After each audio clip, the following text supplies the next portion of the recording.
Movie के शुरुआत में हम पुलिस कांस्टेबल निकोलस को देखते हैं, जो इतना माहिर पुलिस वाला है कि इसे देखते ही गुंडों की फट कर हाथ में आ जाती थी। कोई ऐसा मिशन नहीं था जिसे यह पूरा न कर सकता हो, चाहे वो चोरों को पकड़ना हो, कार्स को हाईजैक करना हो, ट्रेन या हेलीकॉप्टर को हाईजैक करना हो, कुछ भी गांड दे दो। लेकिन इसके पास एक ऐसा मिशन भी आया था जिसमें एक सेंटा ने इसके हाथ में एक चक्कू घुसेड़ कर इसकी गांड मार ली थी। खैर अब इसकी शानदार परफॉर्मेंस को देखकर इसे सार्जेंट बना दिया जाता है और इसे दूसरे शहर में ट्रांसफर कर दिया जाता है जिसका नाम था सैंडफोर्ड। निकोलस अपना ट्रांसफर नहीं करवाना चाहता था, लेकिन फिर कुछ बड़े ऑफिसर्स आकर निकोलस को किसी तरह मना लेते हैं। निकोलस अपने एक्स गर्लफ्रेंड के पास जाता है जो एक फोरेंसिक में काम करती थी। इन दोनों का इसलिए ब्रेकअप हो गया था क्योंकि निकोलस अपने ड्यूटी की वजह से अपनी गर्लफ्रेंड को टाइम नहीं दे रहा था और अब ब्रेकअप के बाद खुद अपने हाथ से ही काम चला रहा था। निकोलस की गर्लफ्रेंड इसे माँ बहन की गाली देकर छोड़ देती है क्योंकि इसे एक दूसरा बॉयफ्रेंड मिल गया था। Focus on your goal, you will get many hole. फिर अब कई सालों के सफर के बाद निकोलस सैंडफोर्ड पहुंच जाता है और अपने अपार्टमेंट चला जाता है, लेकिन वहाँ वाईफाई का पासवर्ड इसे मालूम नहीं था, इसलिए यह करीबी पब में अपना गम हल्का करने जाता है और वहाँ भी निकोलस सबको शक की नजरों से देखने लगता है क्योंकि इसकी आदत है शक करने की। वहाँ पर कुछ अंडरएज लड़के थे जो वहाँ दारू पी रहे थे, इसलिए निकोलस उनके पिछवाड़े में लात मारकर वहाँ से बाहर निकाल देता है और पूरा पब ही खाली कर देता है। क्या गांडू है। एक आदमी नशे में दूध गाड़ी चला रहा था तो निकोलस से पकड़कर पुलिस स्टेशन ले जाता है। अगले दिन जॉगिंग करते वक्त निकोलस को स्किनर नाम का आदमी मिलता है। काफी घटिया नाम रखा है तुमने। जो वहाँ का सबसे अमीर आदमी था। वहाँ से निकोलस पुलिस स्टेशन जाता है तो देखता है कि वो आदमी जिसे इसने कल रात को नशे की हालत में देखा था वो तो अब पुलिस स्टेशन में नहीं है, वो तो एक पुलिस ऑफिसर है और तो और शेरिफ का बेटा। शेरिफ इसे समझाता है कि यह सिटी इस कंट्री में सबसे सेफ जगह है और यहाँ क्राइम रेट्स बिल्कुल जीरो है और यहाँ पर पुलिस वालों का काम है सैलरी लेना और चिल करना। ये सब सुनकर निकोलस को बहुत गुस्सा आता है क्योंकि इससे ऐसी जगह जाना था जहाँ क्राइम रेट्स ज्यादा हो ताकि यह क्रिमिनल्स की गांड मार सके। अजीब बहन का लड़ा है ये। खैर मायूस होकर निकोलस स्किनर के ऑफिस जाता है जहाँ कोई पार्टी चल रही थी और वहाँ सिटी के सारे बुजुर्ग लोग जमा थे। वो सारे लोग निकोलस को देखकर बहुत खुश थे, लेकिन निकोलस उन्हें देखकर लाल पीला हो रहा था क्योंकि इसे क्रिमिनल चाहिए थी। खैर अब वहाँ कोई और काम नहीं था, इसलिए निकोलस स्कूल में जाकर बच्चों को देशभक्ति सिखाने लगता है। निकोलस को केसेस भी मिल रहे थे, लेकिन वो बता के गुम होने का इन सब से निकोलस परेशान हो गया था क्योंकि इससे बड़े बड़े क्राइम चाहिए थी। हमारे यहाँ ऐसा ही होता है। खैर अब निकोलस एक मार्केट में चिप्स लेने जाता है और उस मार्केट का मालिक स्किनर था। खैर अब निकोलस को मार्केट में एक चोर दिखाई देता है जो चोरी कर रहा था, तो पकड़ो इसे।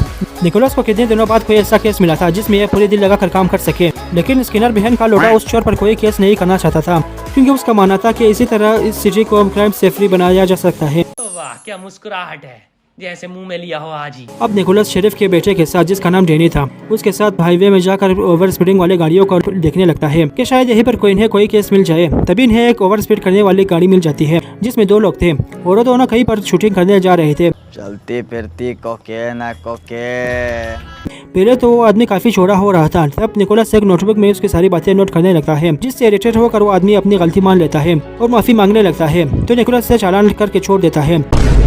रात को निकोलस और डेनी एक शो में जाते हैं जिसमें वही दोनों परफॉर्म कर रहे थे जिन्होंने ओवर स्पीडिंग की थी। उनका एक्ट देखकर बाकी तो बहुत इमोशनल हो रहे थे, लेकिन निकोलस की आंखों से खून आने लगता है क्योंकि ऐसा बकवास और बकचोदी से भरा हुआ एक्ट उसने अपनी जिंदगी में नहीं देखा था। सह लेंगे थोड़ा सा। और बाद में मजबूरी में निकोलस उन दोनों एक्टर्स को मुबारकबाद भी देता है। रात को वो दोनों एक्टर्स एक दूसरे के साथ गपागप करने वाले थे, अभी कोई आकर उन दोनों की मुंडी काट लेता है। दूसरे दिन पुलिस को उन दोनों की बॉडी उनके कार में मिलती है और उनकी मुंडी रोड पर पड़ी थी। पुलिस वालों को लग रहा था कि उनका एक्सीडेंट हुआ है और ओवर स्पीडिंग की वजह से किसी चीज से टकरा कर उन दोनों की मुंडी अलग हुई है। लेकिन निकोलस को यकीन था कि यह एक्सीडेंट नहीं मर्डर है, लेकिन इसके पुलिस मेट्स और वहाँ के शहरियों को इस बात पर यकीन नहीं था। निकोलस एक आदमी के फार्म पर इन्वेस्टिगेशन करने जाता है और उसके मालिक से बात करने लगता है।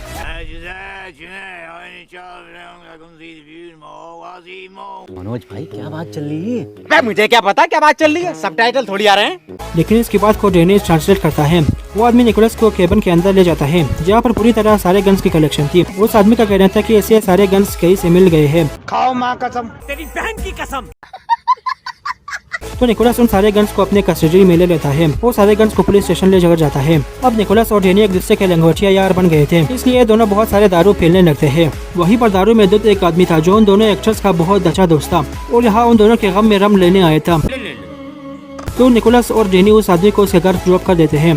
तभी वहाँ गोस्टफेस के कॉस्ट्यूम में एक किलर आता है जो उस आदमी को मार देता है और उसकी बॉडी को लेकर किचन में ले जाता है और चूल्हे पर गैस को ऑन करके ब्लास्ट करवाता है ताकि ये मर्डर भी एक्सीडेंट लगे। हमारे यहाँ ऐसा ही होता है।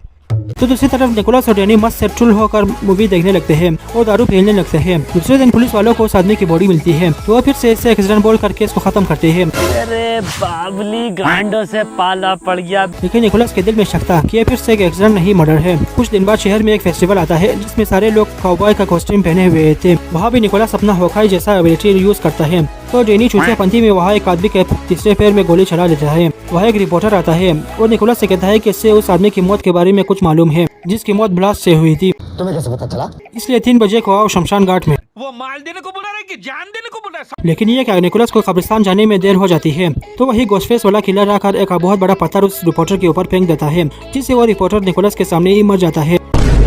और सारे लोग इसकी डेथ को भी एक्सीडेंट बोलकर खत्म करना चाहते थे। थोड़ा ज्यादा हो गया। लेकिन निकोलस के बहुत ज्यादा प्रेशर पर शेरिफ शहर वालों को अलर्ट करने का ऑर्डर देता है और सारे पुलिस ऑफिसर्स को इस केस पर ध्यान देने को कहता है।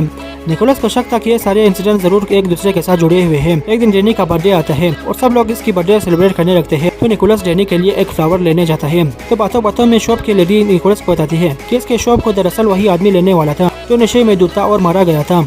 और जो लोग मारे गए थे वो सभी इस लैंड के बारे में जानते थे कि ये लैंड काफी वैल्यूएबल है, तो इसलिए वो सब मारे गए। अच्छा नहीं हो रहा। इसी दौरान वही गोस्टफेस वाला किलर आकर निकोलस के सामने ही उस लेडी को मार देता है।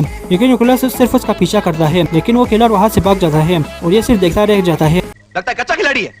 और इस बार भी सबको यही लग रहा था कि वो लेडी एक्सीडेंट से मरी है और खुद ही अपने कैंची पर गिर गई है। कैसे कैसे लोग रहते हैं यार यहाँ पर। लेकिन निकोलस ने तो किलर का पीछा भी किया था, इसलिए उसे यकीन था कि यह मर्डर है। तब इसका शक सिर्फ एक आदमी पर जाता है, वहाँ का सबसे अमीर आदमी स्किनर, क्योंकि उस लैंड को खरीदने की सबसे बड़ी ख्वाहिश उसकी की थी। तो स्किनर हरामी बड़े आराम से उन सब की बातों को झुला देता है और निकोलस के अलावा सारे पुलिस वाले उसकी बात पर यकीन कर लेते हैं। स्किनर निकोलस को मर्डर होने वाले दिनों की सारी फुटेजेस दिखाता है, जिसमें ये सारा दिन अपने स्टोर में ही था। ये देखकर सीनियर ऑफिसर भी निकोलस को छुट्टियां बोल कर चला जाता है और निकोलस का उन सब के सामने मोये मोये हो जाता है। फिर एक दिन आइसक्रीम खाते हुए निकोलस को आइडिया आता है कि हो सकता है कि किलर एक ना हो बल्कि एक से ज्यादा हो। ये बात निकोलस जाकर अपने सीनियर को भी बताता है, लेकिन सीनियर इसे माँ बहन की गाली देकर निकाल देता है। खैर नाकाम होकर निकोलस अपने घर जाता है। तभी इसके घर पर एक आदमी इस पर हमला करता है। ये आदमी स्किनर के एक स्टोर में काम करता था और इसका जहन बिल्कुल छोटे बच्चे की तरह था। निकोलस इसका खूब मुकाबला करता है। तभी उस आदमी के वकी टोकी पर स्किनर की बात करने लगता है। उसी ने निकोलस को मारने के लिए अपने आदमी को भेजा था। तेरी बहन का हेल मारूं।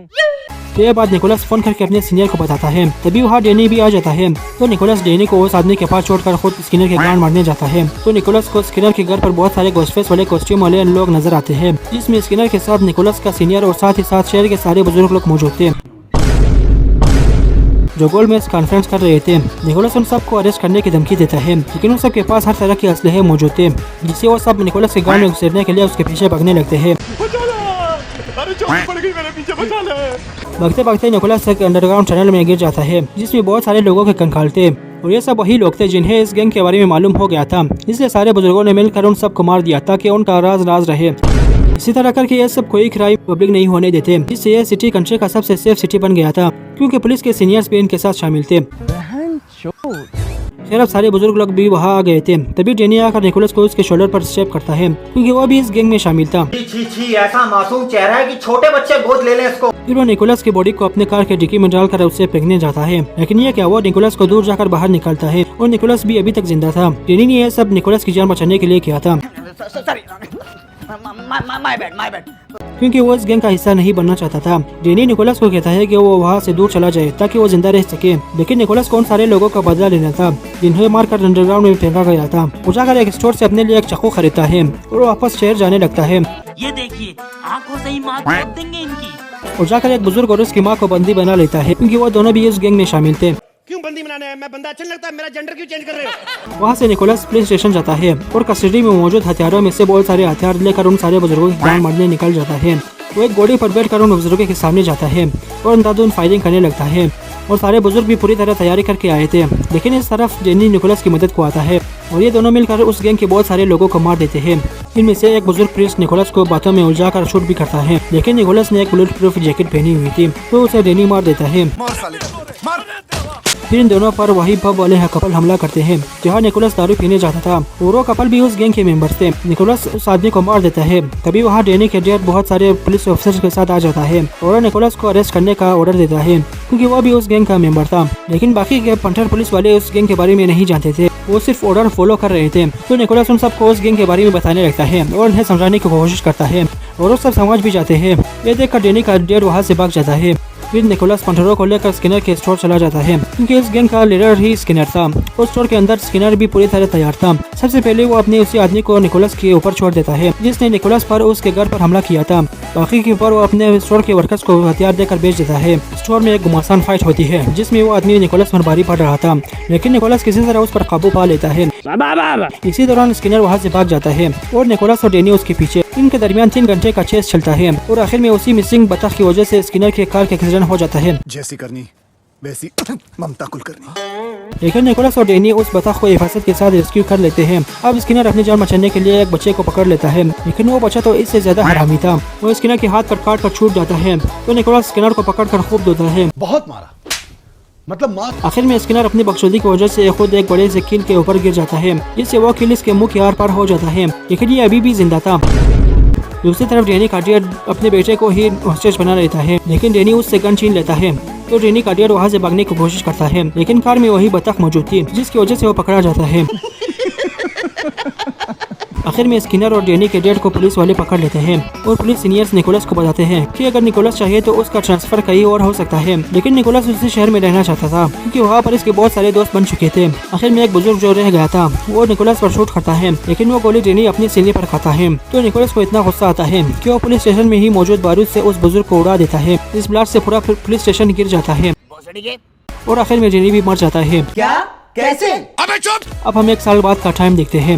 निकोलस डेनी की खबर बढ़ जाता है, लेकिन ये का डेनी जिंदा है क्योंकि वो खबर डेनी की मदद की है। इसी के साथ ये मूवी पर खत्म हो जाती है। अगर आपको हमारी वीडियो पसंद आई तो उसे लाइक करें, शेयर करें, हमारे चैनल को सब्सक्राइब जरूर करें। मिलते हैं किसी और वीडियो में, तब तक के लिए थैंक्स फॉर वॉचिंग।